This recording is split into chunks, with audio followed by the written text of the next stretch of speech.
एक खुशी की तलाश में साथ सबका छूटा। सुना हर जिंदगी के सारे सपने यार मान मेरा टूटा। एक खुशी की तलाश में साथ सबका छूटा। मोहब्बत के फूल यार पगला के चढ़ा जा। बेवफा हो देखे आजा उठा तमुर जनाजा। बेवफा हो देखे आजा उठा तमुर जनाजा।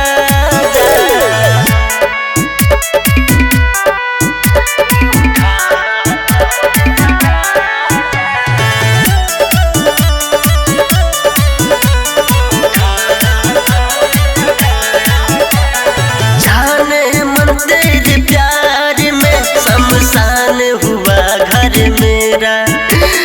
कहता है गोलू रत्नेश वक्त का ये फेरा।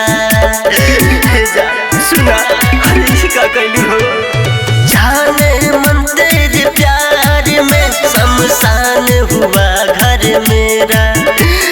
कहता है गोलू जवान वक्त का ये फेरा।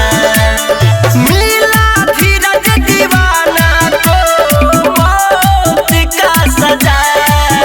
बेवफा हो देखे आजा उठा तमुर जनाजा।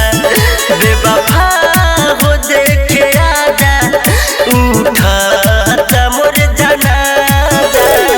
Recording by ADR Music by Sakhwa।